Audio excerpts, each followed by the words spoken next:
Ada orang yang sholat duhur jam 12.15. Begitu kumandang azan, hayya 'alas shalah, dia sudah ke masjid. Kenapa? Disiplin.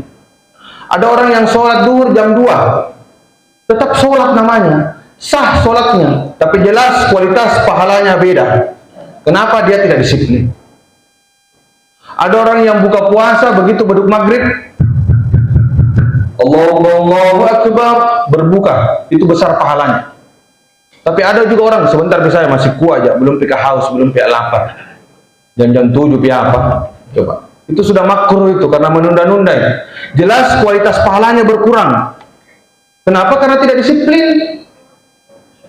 Menunda-menunda. Kita diajar belajar tepat waktu. Jadi kurang itu pahalanya, maka dianggap makruh yang buka puasa sampai jam 7, jam 8. Lebih-lebih tidak ada pahalanya yang buka puasa jam 5. Motivasinya begini, mumpung Ramadan. Jadi selalu itu di kepala kita itu, di mindsetnya kita itu mumpung Ramadan. Yang sama-sama dirahmati Allah Subhanahu wa taala. Selanjutnya, marilah kita bersama-sama mendengarkan ceramah tarawih yang akan diantarkan oleh Bapak Ustaz Andi Muhammad Nasir Abdullah Eskom.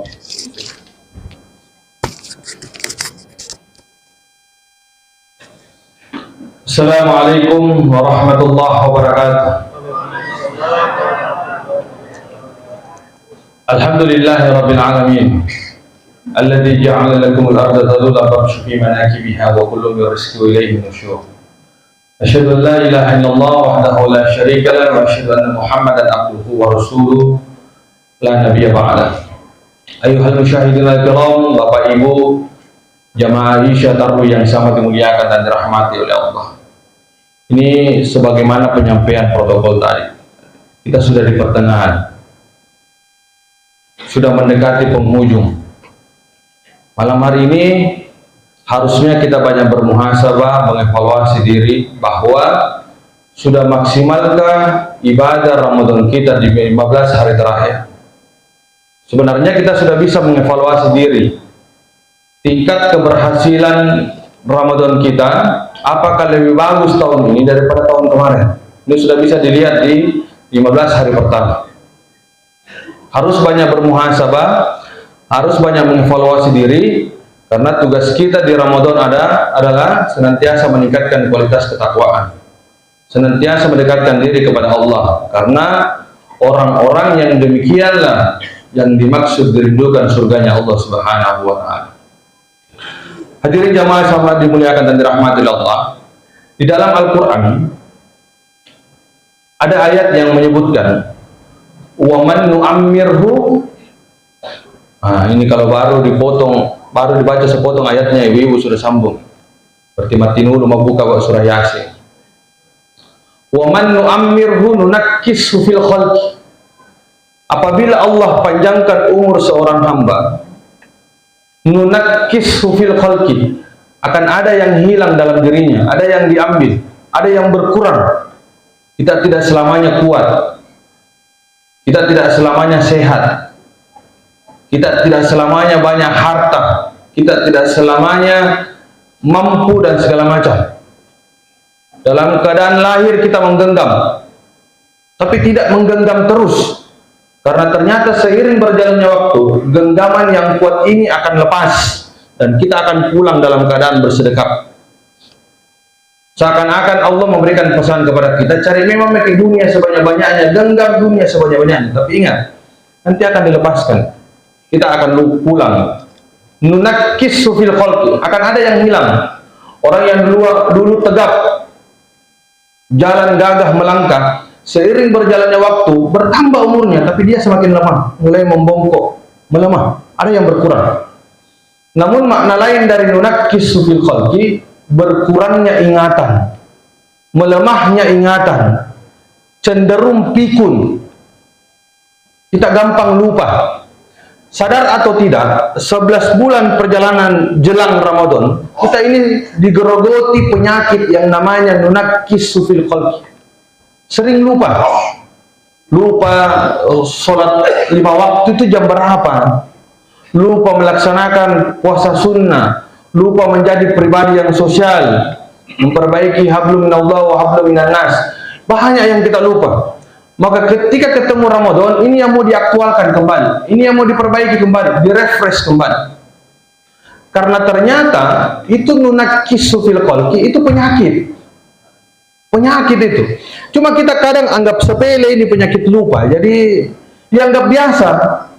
Padahal kalau sudah naik tingkatannya, ada juga tingkatannya, bahkan sampai stadium 4. Kalau sudah parah itu lupa, pikun. Itu fatal, apalagi kalau sudah masuk karena ibadah. Ada ibu-ibu, ya, ini kita muhasabah, apakah kita termasuk atau orang lain? Ada ibu-ibu yang sholat duhur di rumahnya. Sementara sholat duhur, di dalam hatinya bertanya, ini rakaat kedua atau rakaat ketiga ini? Pernah enggak? Pernah enggak? Nunakisu fil qalbi. Ada hafiz Quran 30 juz. Tapi karena dia jarang murajaah, dia tidak mengulang-ulang hafalannya, maka ketika dia diamanahkan pimpin sholat, di tengah bacaan sholatnya, dia terputus. Tidak ada juga makmum yang bisa sambung. Maka akhirnya setelah mengulang ayat terakhir sebanyak 3 kali, dia ruku, melanjutkan rangkaian sholat. Kenapa dia tidak lanjut ayatnya? Nunakisu fil qalbi. Tak lupa. Dia lupa. Jadi jangan dianggap sepele ini, karena kalau sudah masuk karena ibadah, masalah sepajata. Ada dosen, Pak Ibu, ini dosen luar biasa ini. Aktivitasnya dari rumah kampus, mengajar saja kerjanya. Setiap mau pergi mengajar, hebatnya ini dosen, kalau bukan nacium istrinya, napelu istrinya. Ya, ini dosen luar biasa romantisnya. Setiap mau pergi mengajar, nacium dulu istrinya. Seiring berjalannya waktu, kata istrinya, Pak, biasa kalau mau pergi mengajar, dicium Kak dulu. Ini ada 3 hari kita tidak pernah cium Kak. Dalam hatinya Pak dosen, berarti 3 hari ini siapa itu kucium? Ini nunakisu fil qalbi. Jadi penyakit lupa itu bahaya itu. Jangan lalu dianggap sepele. Iya. Ada anggota dewan yang bilang kalau duduk Kak nanti kita telepon mami Kak kalau ada kepentingan tak, keperluan tak, dia bagi nomornya. Begitu duduk nah ganti nomor HP-nya. Coba. Nunakisu fil qalbi. Ramadan hadir sebagai bulan untuk memperbaiki ingatan kita yang sering lupa, yang sering lalai dalam hal melaksanakan perintah. Kita punya tupoksi. Tupoksi kita adalah menjalankan perintah dan menjauh segala larangannya Allah. Yang mana itu? Semua yang tertuang di dalam Al-Quran dan yang telah dicontohkan oleh baginda Rasulullah Sallallahu Alaihi Wasallam. Ramadan kita diaktualkan. Yang kemarin sering menunda sholat, terlambat sholat, coba lihat di Ramadan. Kenapa bisa rajin Ki? Kenapa bisa selalu kita tepat waktu?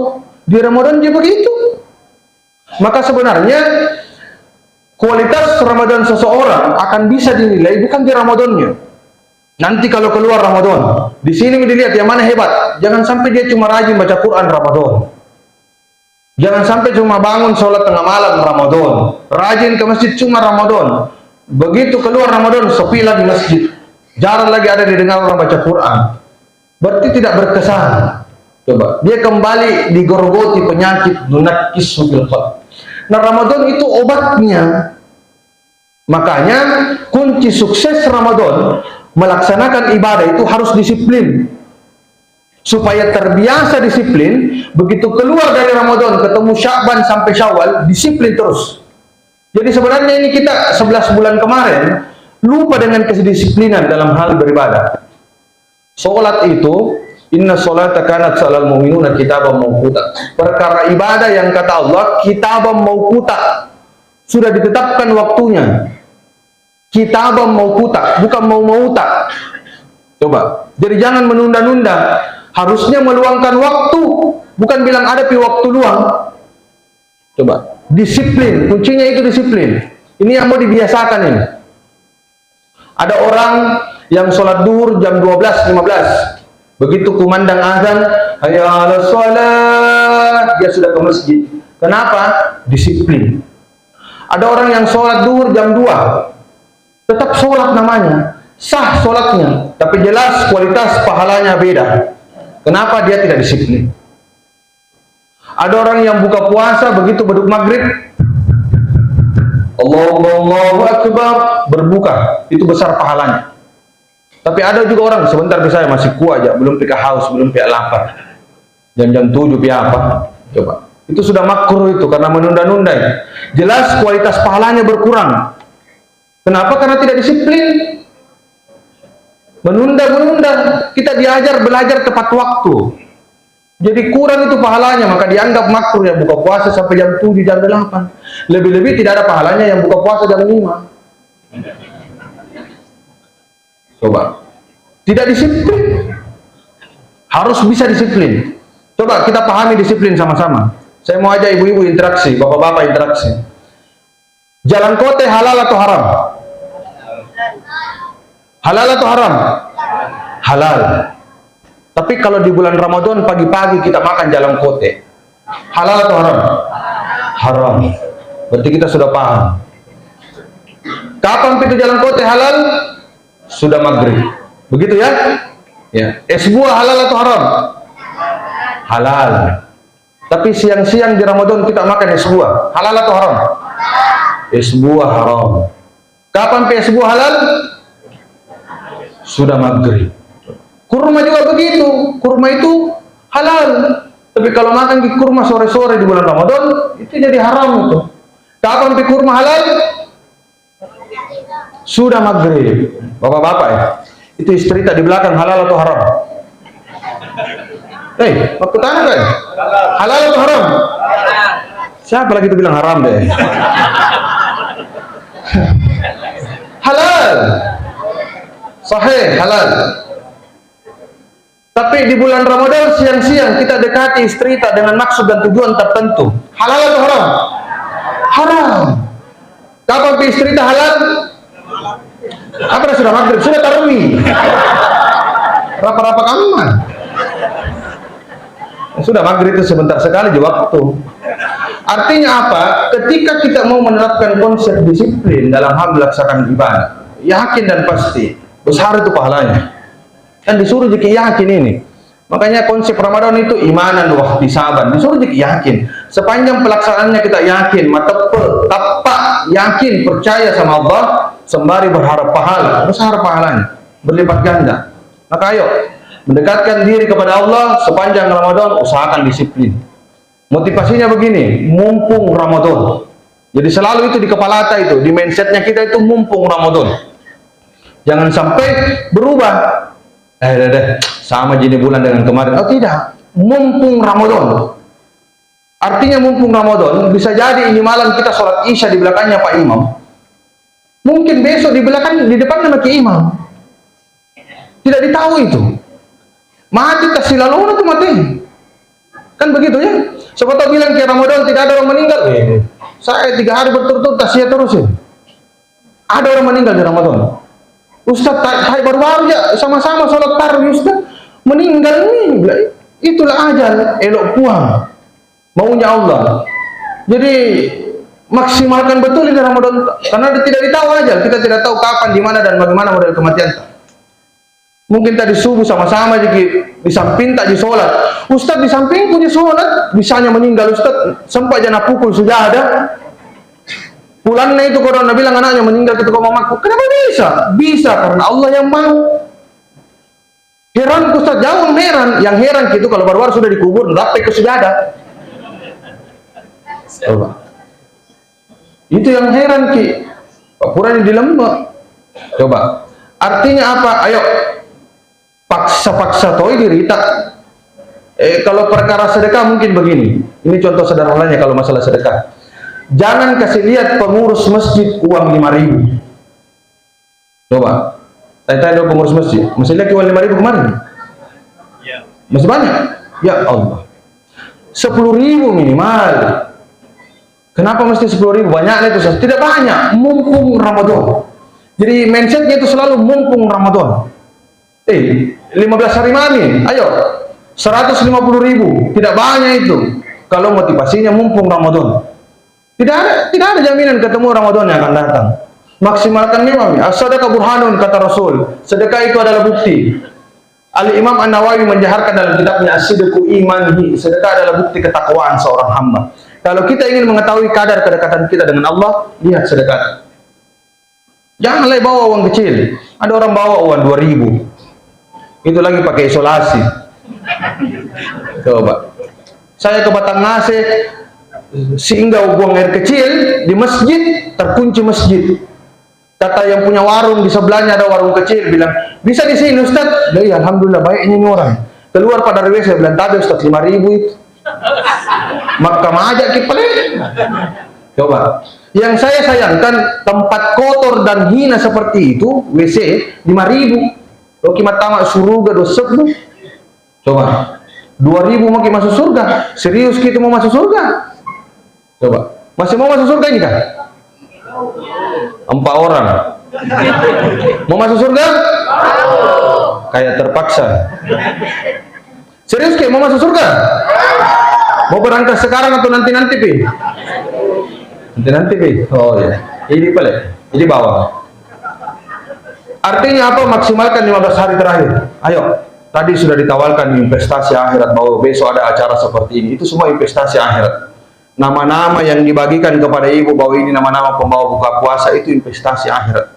Jadikan sendu-sendungan. Mudah-mudahan itu Tommy nanti ada nama aku dalam daftar pengisinya surga semua itu. Jadikan sendu-sendungan itu yang seperti itu. Jadi justru ada orang yang mengeluh kalau dibawakan kertas isinya namanya pembawa kue di masjid. Kenapa kau bawakan lagi? Dari mana ini? Dari Jannatul Firdaus. Iya, ada di jadwalku saya dari Ihyaul Jamaah. Kenapa ada double-double kamma? Banyak itu bawa kue, banyak ada pengeluaranku. Jangan mengeluh. Demi Allah, itu investasi akhirat. Karena ada biasa orang mengeluh, Pak. Dapat dari masjid, contoh ini, contoh ya. Dapat dari Jannatul Firdaus, tabik 3 kali jadwal dalam 1 bulan. Dapat juga dari Ihyaul Jamaah, 3 kali juga 1 bulan. Berarti 6 kali bawa kue ke masjid. Banyak lah, coba. Giliran nanti musim kurban, motor dapat kupon di sini, motor dapat kupon di sana. Ini, kalau dunia tidak mau dikalah, tapi kalau akhirat hitung-hitungan, sadar atau tidak, kita lah termasuk golongan orang-orang yang merugi kalau termasuk dalam perkara demikian. Maka momentum Ramadan, ayo maksimalkan setiap potensi ibadah yang ada di dalamnya dengan meningkatkan kualitas ketakwaan, agar insya Allah di penghujung Ramadan kita lah termasuk pribadi-pribadi yang fitrah di hari yang fitri. Saya rasa ini yang sempat saya sampaikan. Mohon maaf atas segala kekurangan. Akhirul kalam, wallahul muwaffiq ila aqwamit thoriq. Wassalamualaikum warahmatullahi wabarakatuh.